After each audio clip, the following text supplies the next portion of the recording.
students, welcome in social science virtual class. How are you? I hope all of you will be fine. Students, today we will do chapter number 5 of geography, that is industries. Students, first bring out your book and have pencil in your hand. So when I will say, you have to mark the underline the lines. Students, पहले एक story पढ़ते हैं। इसमें एक story दी गई है कि आपने कभी सोचा है कि पेपर कैसे बना? पेपर कैसे बना? Story of paper is started from a tree. पहले ट्री को कट किया गया, फिर कट करके उसे पल्प मिल में भेजा गया, पल्प मिल से उसे पेपर बनाया गया, पेपर के बाद उसे ट्रांसपोर्ट करके प्रेस में भेजा गया और प्रेस में केमिकल का यूज करके इंक बनाई गई और जिससे कॉपी में लाइन्स लगाए गए और फिर उसके बाद उन पेजेस को बाउंड किया गया, बाइंडिंग की गई और फिर आपकी नोटबुक मार्केट में आई और आपने परचेज की। तो ये सब क्या था कि जब ट्री को कट किया, उसे भेजा गया पल्प मिल में, जहाँ उसको मिक्स क्या करते हैं कि उसे इस फॉर्म में लाया जाता है कि उससे पेपर बनाया जाए और उसमें केमिकल मिक्स किया जाता है।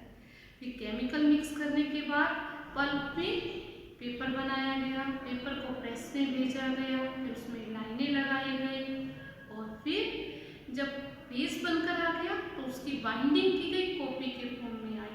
तो इन सब स्टेजेस में क्या हुआ? हर स्टेज में जैसे लकड़ी की वैल्यू कम थी, पल्प की उससे ज़्यादा थी और पल्प से को जब पेपर में कन्वर्ट किया गया तो उसकी और वैल्यू बढ़ गई और जब पेपर पर लाइनें लगाई गई और कॉपी बनाई गई तो उसकी और वैल्यू बढ़ गई। तो ये क्या हुआ?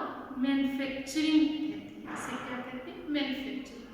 जब हम रॉ मटेरियल को फिनिश प्रोडक्ट में कन्वर्ट करते हैं उसे हम कहते हैं मैन्युफैक्चरिंग।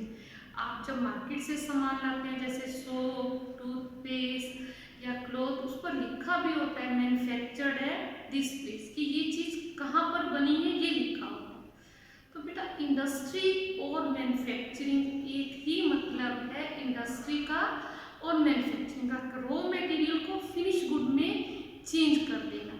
जैसे हमें मिल्क की वैल्यू कम होती है पर आइसक्रीम की उससे ज़्यादा होती है।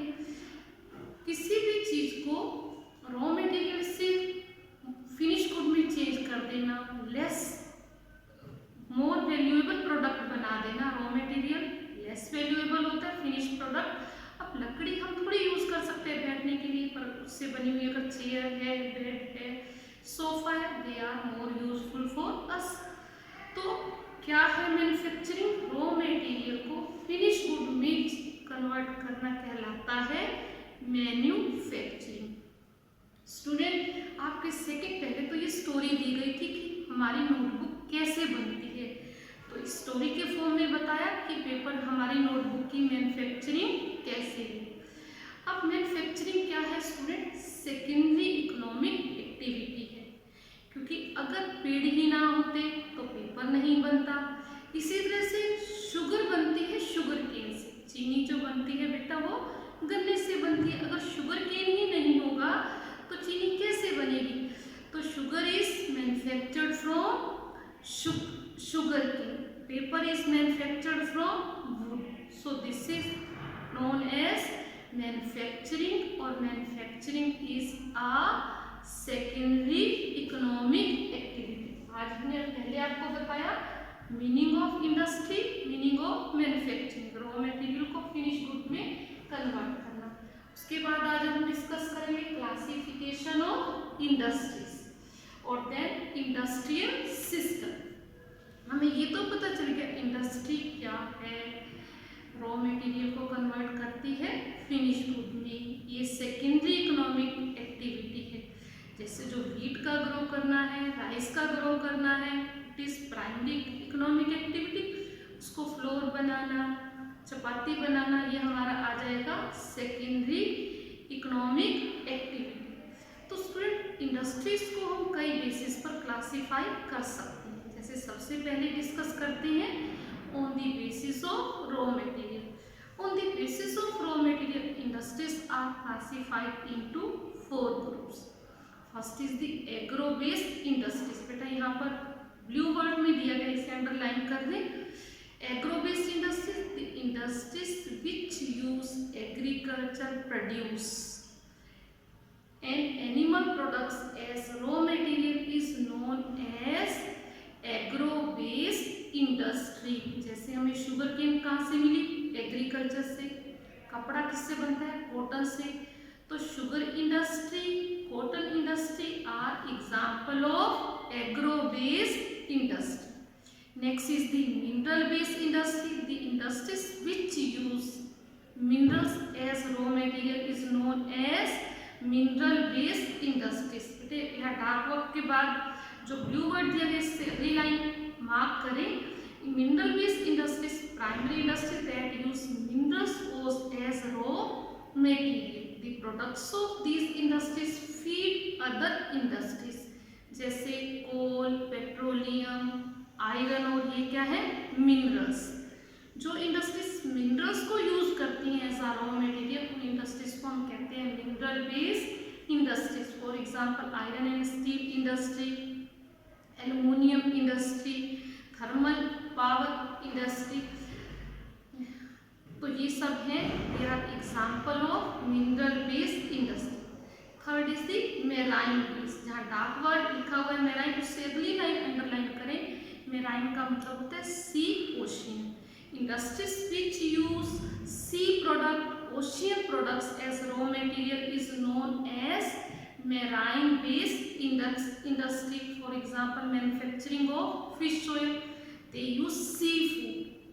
Seafood are the things which we get from the sea is known as seafood. The industries marine means sea, ocean. The industries which use seafood as raw material is known as marine based industries. For example fish oil. इसी तरह से fourth हमारा classification है forest based industry. Industries which use forest produce as raw material is known as forest based industries. These are example furniture, building, paper. Paper किससे बना? Would. और would कहाँ से आए? फॉरेस्ट से। फर्नीचर किससे बना? Would say. और वुड कहाँ से आए? फॉरेस्ट से। So these industries are known as forest based industries. Student अभी हमने डिस्कस किया classification of industry on the basis of raw material. अब हम डिस्कस करने जा रहे हैं next classification that is on the basis of size. On the basis of size industries are classified into 2 groups, small scale industries and large scale industries. अब हम इसका scale जो large amount of capital use करेंगे, labour use करेंगे, high quality, high technology को utilise करते हैं, उन्हें हम कहते हैं लार्ज स्केल इंडस्ट्रीज। और स्मॉल स्केल इंडस्ट्रीज जहां less amount of capital, low technology use की जाती है, these industries are known as small scale industry. और स्मॉल स्केल इंडस्ट्रीज में बेटा एक कॉटेज इंडस्ट्री भी आती है। When things are made by hand with the help of family members, these industries are known as handicraft industries, cottage industries। बाहर से labour नहीं, घर की फैमिली मेंबर्स के जैसे हम इसमें हम कहते हैं बास्केट वीविंग। इसे मार्क कीजिए एग्जांपल कॉटेज इंडस्ट्रीज का। Basket weaving, poetry and other handicrafts are example of cottage industry. और लार्ज स्केल का आयरन एंड स्टील इंडस्ट्रीज जो है। और जो स्मॉल स्केल इंडस्ट्रीज का एग्जांपल मार्क करें silk weaving, food processing, these are examples of small scale industry. Student अभी हमने 2 तरह के टाइप्स डिस्कस किए, classification of industry on the basis of raw material and on the basis of size. Size decide करते हैं on the basis of capital and labour. कितनी technology, ये 3 चीजें डिटरमिन करती हैं कितना लेबर लगाया, कैपिटल लगाई और टेक्नोलॉजी कैसी है, उसी के बेस पर डिसाइड करते हैं स्मॉल स्केल इंडस्ट्रीज है, large scale industry. Now we are discussing industries, classification of industries on the basis of ownership. On the basis of ownership, industries are classified into 4 groups. First is the public sector industries. Industries which are owned, operated by the government is known as public sector industries. For example, SAIL, Steel Authority of India Limited या Hindustan Aeronautics Limited are examples of public sector industry. And next is the private sector industries which are owned, managed by the individual or group of individuals are known as private sector industries. For example, Tata, Reliance, these are example of private sector industries. और joint जिसमें दोनों हैं, the industries which are run by public sector and private sector collectively is known as joint sector industry. For example Maruti उद्योग, जो मारुति बनाने इसमें government का भी शेयर है और प्राइवेट सेक्टर का भी. और नेक्स्ट इसे अंडरलाइन करें, cooperative industries are owned and operated by the producers और suppliers of raw material, workers और बोर्ड. अमूल का नाम सुना होगा यहाँ पे आपको. अमूल तो हम बहुत जानते हैं, पर इसका फुल फॉर्म नाम है Anand milk union limited. Sudha dairy are success stories of cooperative venture. कई बार हम लास्ट के ऊपर काम नहीं कर सकते, पर कुछ प्रोड्यूसर साथ मिल जाए, रॉ मटेरियल सप्लायर्स मिल जाए, इकट्ठे मिलकर काम करेंगे तो उससे उनका प्रॉफिट ज़्यादा होता है. जो अमूल एग्जाम्पल है, that is example of cooperative sector industry और इसका पूरा नाम है Anand milk union limited. Student, जब हम इंडस्ट्री सेटअप करते हैं तो हम क्या देखते हैं, आपकी बुक में एक फ्लो चार्ट भी बना हुआ है, इसे भी ध्यान से देखें कि इस पर डिपेंड करता है कि जब हम देखें कि रॉ मटेरियल हमें सस्ता मिलना चाहिए, लेबर भी अवेलेबल होनी चाहिए, बैंक कोऑपरेटिव सोसाइटी भी हो, और जो सामान हम बना रहे हैं उसे बेचने के लिए मार्केट भी अवेलेबल होनी चाहिए. और ऐसा ना हो सारी चीज़ें अवेलेबल हो, वहाँ इलेक्ट्रिसिटी ना आती हो. अगर पूरा दिन इलेक्ट्रिसिटी नहीं आती, लाइट नहीं आती, तो इंडस्ट्री रन ही नहीं कर सकती. तो हम ये भी देखेंगे कि पावर सप्लाई रेगुलर है या नहीं. अब जैसे बॉम्बे है, दिल्ली है, ये मेट्रोपॉलिटन सिटीज़ है, तो यहाँ पर लैंड का रेट बहुत ज़्यादा है. हम ऐसी जगह इंडस्ट्री लगाएंगे जहाँ पर हमें लैंड भी, लार्ज स्केल लैंड भी आसानी से मिल जाए और ट्रांसपोर्टेशन फैसिलिटीज भी अवेलेबल हो.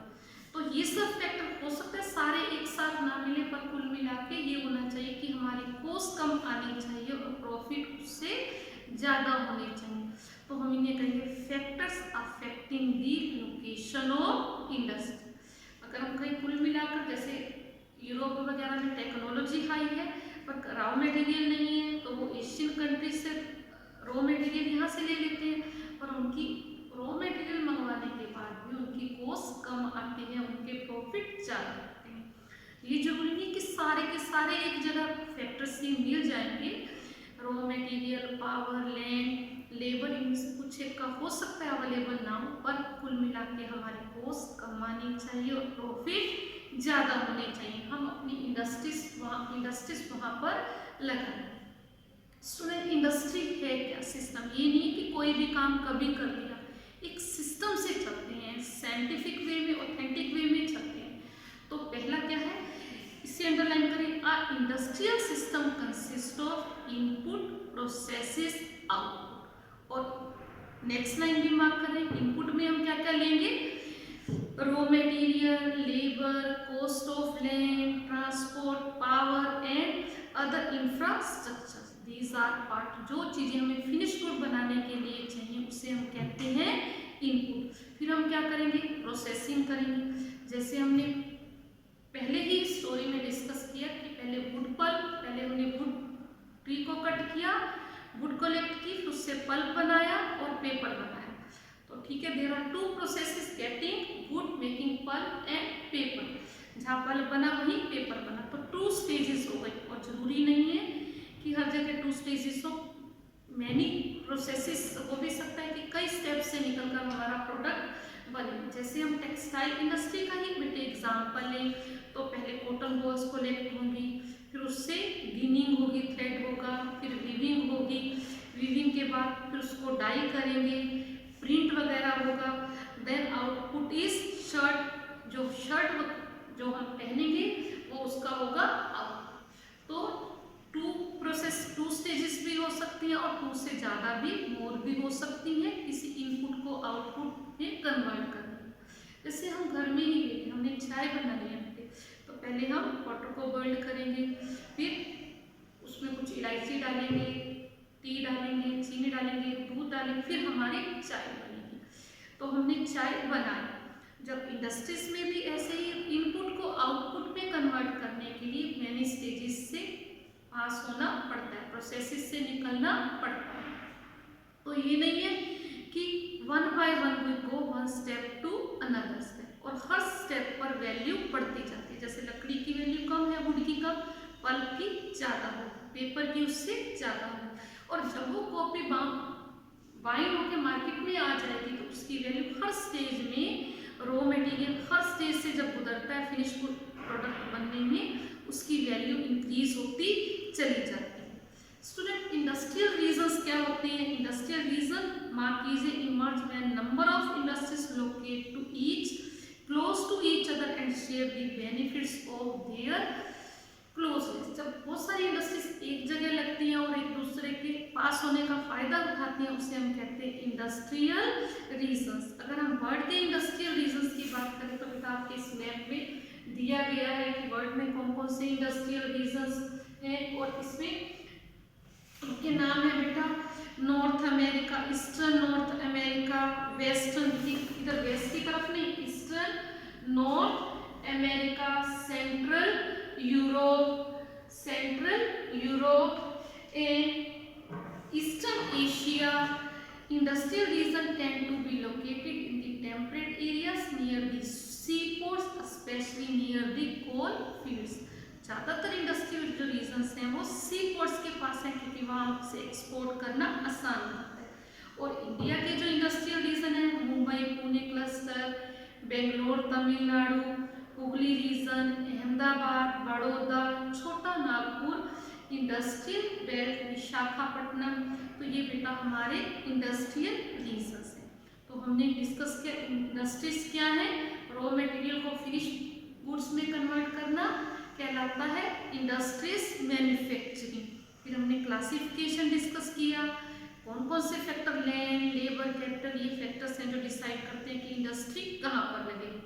Industrial system it consist of input, processing and output. Industrial discuss बेटा कई बार जहाँ इंडस्ट्रीज होती है कुछ इंडस्ट्रियल डिजास्टर भी हो जाते हैं, जैसे भोपाल में हुआ एक्सीडेंट, डिजास्टर का मतलब एक्सीडेंट, कुछ मिसहैपनिंग भी हो जाती है। जैसे 3 दिसंबर 1984 को भोपाल में पेस्टिसाइड्स बनाने का एक फैक्ट्री थी, जिस इंडस्ट्री का नाम था, फैक्ट्री का नाम था यूनियन कार्बाइड।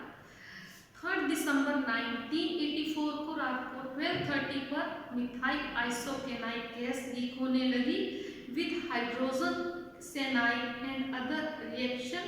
तो लीक होने लगा तो उससे क्या हुआ, it leads to death of 3,598 people in 1980 and 1,000 who survived still suffer from many ailments like blindness, impaired immune system।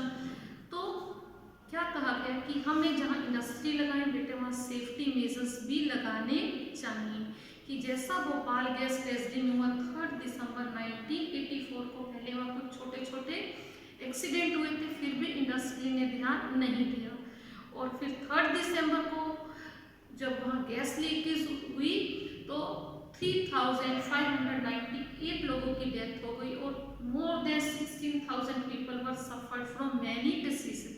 और कईयों को तो बेटा क्रोनिक डिसीजेंस हो गई, क्रोनिक जो उनको है उनके बाद उनके चिल्ड्रन को एंड ग्रैंड चिल्ड्रन को, और जो आज भी उस जो बच्चे हुए हैं they are also suffering from those diseases. तो हमें जहाँ इंडस्ट्री लगाएं वहाँ सेफ्टी मेजर्स भी लगाने चाहिए। इंडस्ट्री इंपॉर्टेंट है पर उसके साथ सेफ्टी मेजर्स भी जरूरी है। इसी तरह से 23 दिसंबर 2005 में चाइना में भी इसी तरह से एक मिसहैपनिंग हुई, डिजास्टर हुआ। तो ये सब चीज़ें बताते हैं इंडस्ट्री की इम्पोर्टेंस है, पर साथ साथ हमें सेफ्टी मेजर्स भी यूज़ करने चाहिए। तो हम क्या करें, इंडस्ट्री वहाँ लगाएं जो एरिया पोल्यूटेड ना हो, जैसे भोपाल है polluted area, far away from thickly populated area, और पीपल स्टेइंग देयर उन्हें पता हो कि यहाँ पर टॉक्सिक मटेरियल है, हैजर्ड्स मटेरियल है, उस चीज़ का पता भी हो। अगर कुछ मिसहैपनिंग हो जाए, अपने आप को कैसे बचा सकते हैं उन्हें इस बात का भी पता होना चाहिए। Fire warning, fighting system should be improve. अगर कुछ ऐसा हो तो वहाँ अलार्म वगैरह बजना चाहिए कि लोग अवेयर हो जाएं, और स्टोरेज कैपेसिटी है जो टॉक्सिक सब्सटेंसेस की वो भी कम होनी चाहिए। और ये इन सब चीज़ों का हम ध्यान रखेंगे। It reduce our risk. तो बेटा आज हमने डिस्कस किया what is industry, production of goods in large quantity from raw material to finish goods is known as manufacturing और नोन एज इंडस्ट्री। या हम सिंपल वर्ड्स में कहें, conversion of raw material into finish goods is known as manufacturing. और हमने products पर लिखा हुआ भी देखा है कि चीजें मैन्युफैक्चर्ड कहाँ। फिर क्लासिफिकेशन डिस्कस किया रॉ मटेरियल पर, on agro based, mineral based, marine based, forest based. फिर हमने नेक्स्ट क्लासिफिकेशन डिस्कस किया on the basis of size, small scale and large scale industries. और थर्ड क्लासिफिकेशन डिस्कस किया on the basis of ownership, public sector industry which are owned by government, private which is owned by individual or group of individual joint both by public and private sector, or cooperative which are run by the producers or raw material producers.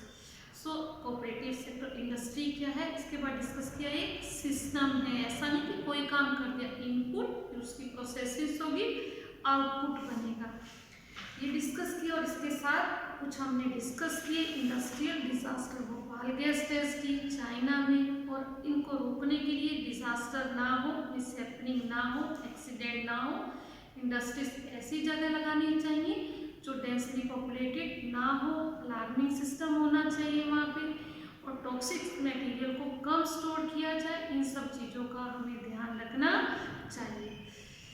Students, read the lesson, understand the lesson and do the worksheet and send to us on given day. Thank you. Have a nice day.